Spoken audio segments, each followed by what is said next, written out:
Welcome back to our video series where we rank the best new roller coasters that opened in a specific year.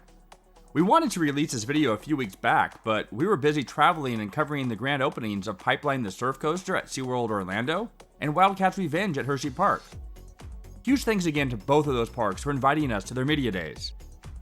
Okay, without any further delay, let's rank the top 10 coasters from 2012.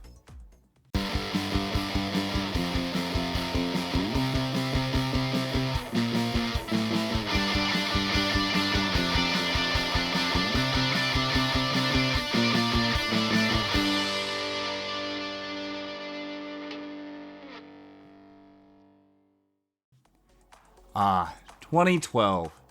The year when the world was supposed to end. So everyone's mindset was, YOLO, you only live once. Luckily for us, instead of the world ending, the economy had recovered from the 2008 downturn, and parks started investing more capital into new rides in hopes to drive attendance back up. But we only rank roller coasters that were newly constructed for each season in the series. So you will not see coasters that were relocated and opened at a different park in 2012. Within those parameters, only 18 of those 31 were brand new roller coasters. And our rankings are based on how the coasters operated at the time of their opening year, so if they've become rougher or had modifications since 2012, that will not play a role in how they're ranked today.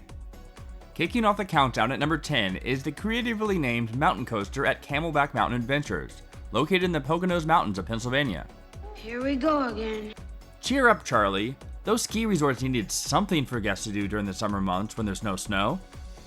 Mountain Coaster was built by the Aquatic Development Group, and riders reached speeds of 25 miles per hour while traversing 4,500 feet of track.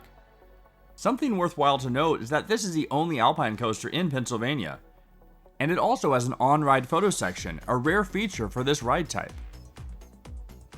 Flying high and kicking the sky at number 9 is Skyflyer Mountain Coaster at the Holiday Valley Resort in New York. Built by the leading Alpine coaster manufacturer Weekend, Skyflyer has an uphill track length of 1,865 feet and a downhill track length of 2,950 feet, totaling 4,805 feet.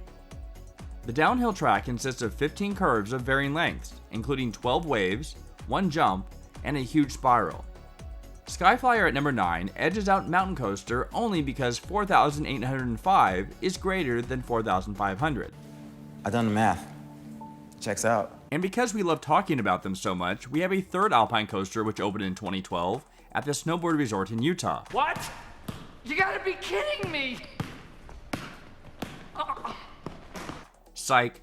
Let's just file this one under honorable mentions and move on to the real number 8, which is Iron Shark at the Galveston Island Historic Pleasure Pier. The setting of this Gerstlauer Eurofighter is quite unique, dropping and looping all over a pier, as well as right over the Gulf of Mexico below. Iron Shark is 1,246 feet long, reaches speeds of 52 miles per hour, and has a 95-degree first drop and 3 inversions before hitting the final brakes, an Immelman, a cutback, and an incline loop. Unlike this shark doesn't suck.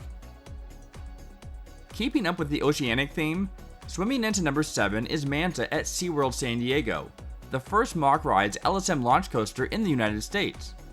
And while it isn't the Manta we wanted, it's a great fit for the San Diego park that was in desperate need of a new coaster 8 years after Journey to Atlantis opened in 2004.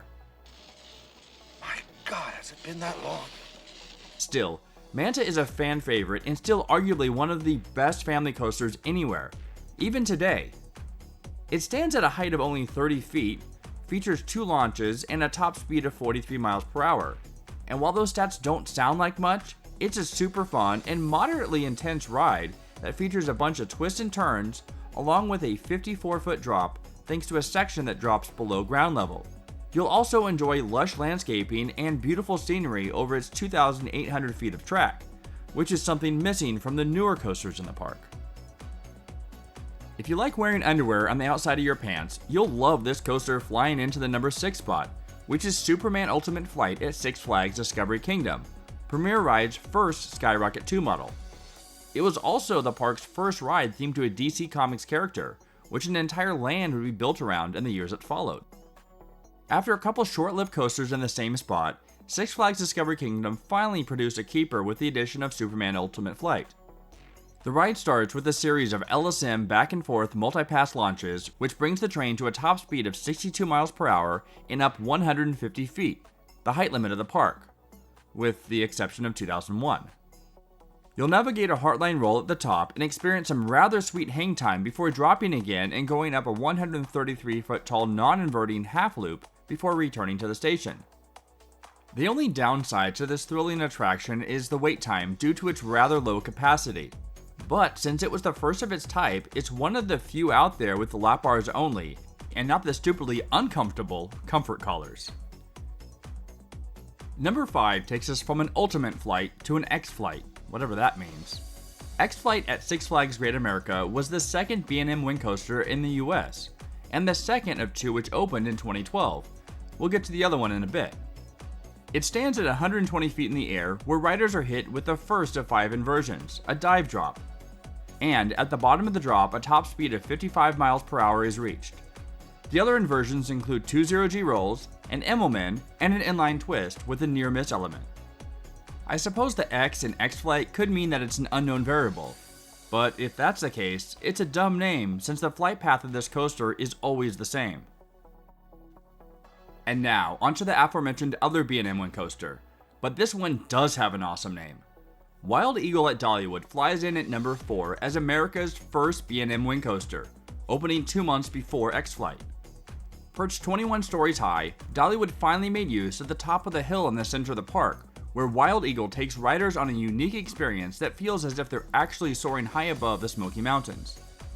Unlike the dive drop on X-Flight, Wild Eagle has a straight drop of 135 feet and traverses through 4 inversions throughout its out and back layout: a 110-foot tall vertical loop, a 0G roll, an Immelman, and a corkscrew.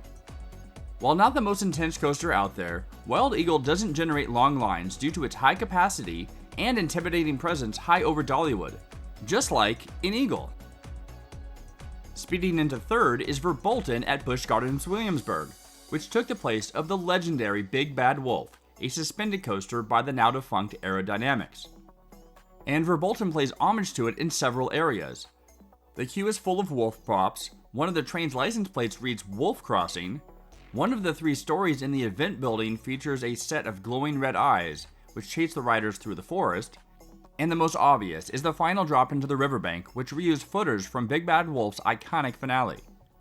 But what a lot of people don't know is that Verbolten was manufactured by Zierer, a company not known for creating coasters of this size, scale, and thrill level. It features 2 launches, a top speed of 53 miles per hour, a drop of 80 feet, and a length of more than 2,800 feet. It's themed to an Autobahn race through the Black Forest, making it one of the best coasters at Busch Gardens Williamsburg. Luckily, it wasn't named Ramsey Bolton. If you think this has a happy ending, you haven't been paying attention. Crushing the number 2 spot is Skyrush at Hersheypark, but we're ranking it number 2 for a reason other than it being the second best coaster of 2012. It lands here because the ride experience is a steaming pile of number 2, which is ironic because the track is the color of number 1. Anyway, if it wasn't for the excruciating lap bars, it would easily be the obvious choice as a legitimate number 1 on this list. Skyrush is renowned for its intense high-speed experience, reaching a maximum speed of nearly 75 miles per hour after dropping 200 feet. The ride's manufacturer, Intamin, is known for having 2 across seating, not 4. This wing seating arrangement allows the rider's legs to hang freely and give them a more immersive experience, so they can feel the full force of the coaster's twists, turns, and airtime. In other words, you're going to feel like you want to die. Oh, somebody kill me, please! Now we have a real-life experience of what Theon Greyjoy went through. Please, go off! Go off! Go off! Ah! And because we aren't into S&M, for the number 1 coaster, we must turn again to America's campaign cover, otherwise known as a hat, which is Leviathan at Canada's Wonderland. The stats really speak for themselves. Leviathan stands 306 feet tall, it reaches a top speed of 92 miles per hour, and it's 5,486 feet long. Yes, we continue to refuse to use the metric system here at America's Coaster Network. We have no idea what that's about. Anyway, those impressive stats make it the tallest, fastest, and longest coaster in Canada. Leviathan is just a purely fun roller coaster. The same cannot be said about the coaster most enthusiasts would likely rank number 1 over it. On second thought, even if Skyrush did have good restraints, we feel B&M's first coaster over 300 feet should still be the undisputed number 1 coaster of 2012. If you don't agree with us, well, opinions are like assholes. Everyone has one, and they usually stink. Just like Maverick. Okay, it looks like we survived 2012 together, even though one of the rides tried to kill us. But let's just appreciate all the other awesome coasters which defined the year the world was supposed to end. Besides Skyrush, did any ranking surprise or upset you? What would you change in your own ranking? Let us know in the comments below. Also, let us know if you love or hate Skyrush. You certainly know where we stand. Next month, we'll rank the top 10 coasters that opened in 2013, one of the best years of all time in terms of new coasters. If you enjoyed this video, please give it a like and support ACN by subscribing to our channel if you haven't already, as well as turning on notifications for new uploads. We upload 2 to 3 new videos per week, and you're helping us grow the channel through your likes, shares, and comments. It's greatly appreciated. Okay, thanks for counting down with us, and we'll see you in the next one.